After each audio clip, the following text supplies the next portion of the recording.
From there, I spent a year at Walter Reed, learning how to live life as an amputee, basic stuff, stuff that you guys are familiar with. Returned back to my unit at Fort Bragg and was offered a full medical military retirement, which I wanted nothing to do with, so I turned that down. And then I really ended up in a slugfest with the Department of Defense, with the Army, in order to stay on active duty status. I obviously won that fight.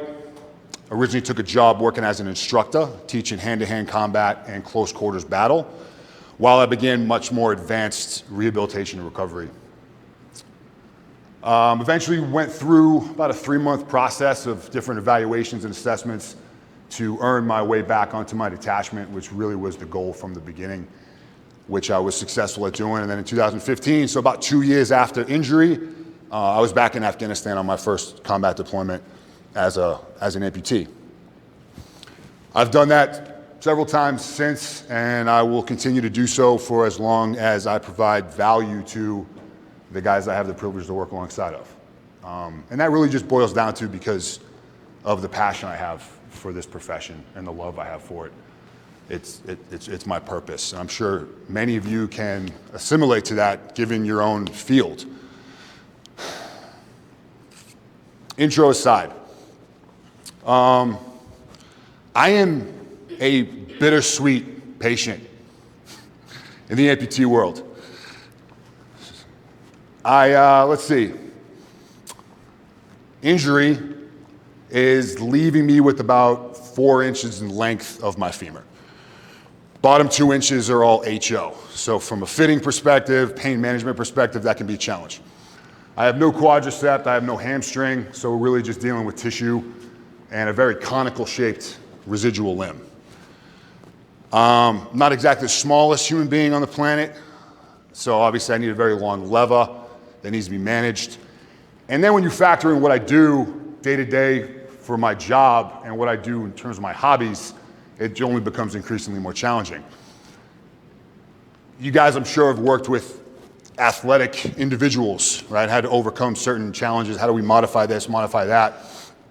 What it really gets complicated is when I go to Matt and I say, hey man, here's the deal.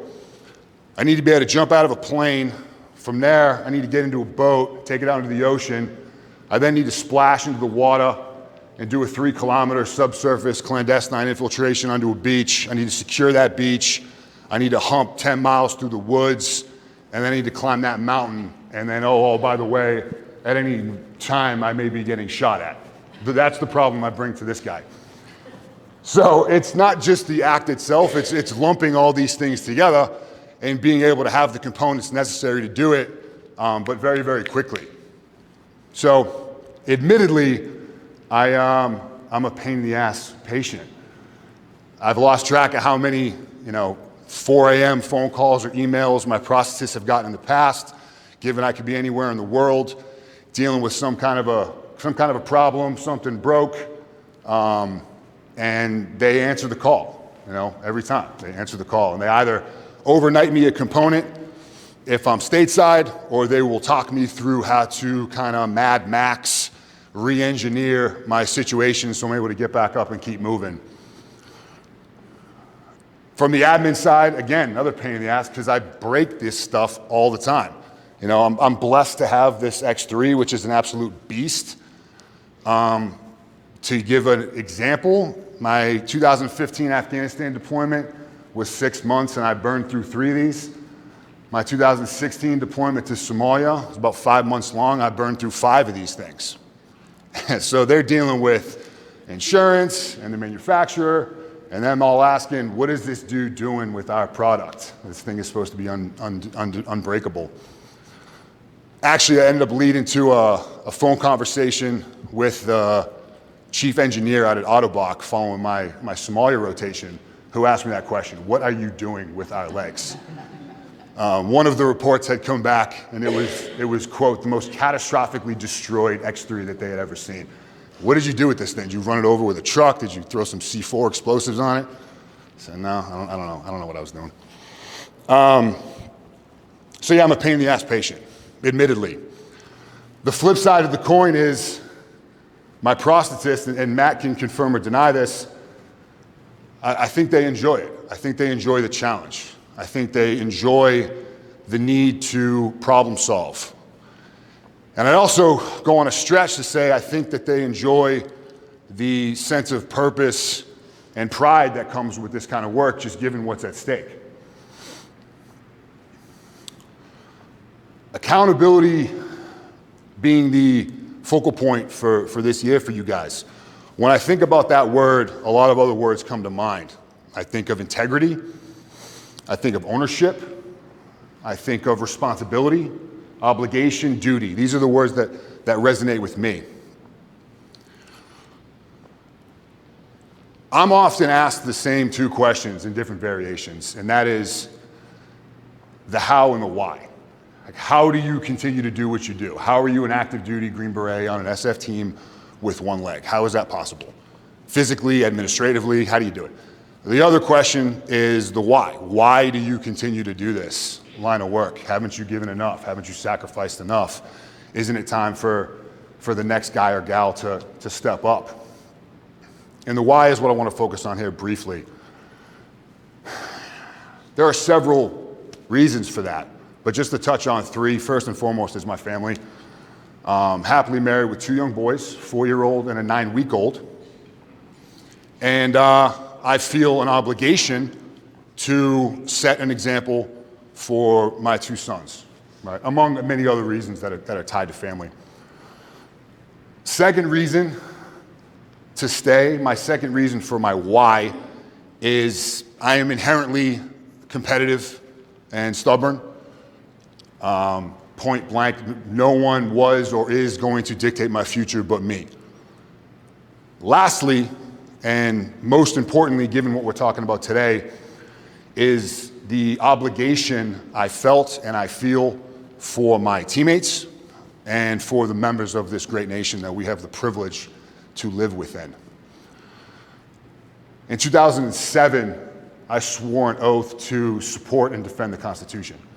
And that is something that I take extremely seriously. And as long as I am able to do my job, as long as I continue to provide value to those I work alongside of, I will continue to hold myself accountable to that oath that I swore, because I can. That's the hard route to take. Holding ourselves accountable is the hard route to take. Remaining committed to our obligations, doing so with the highest level of integrity, is hard. There's really no way around that.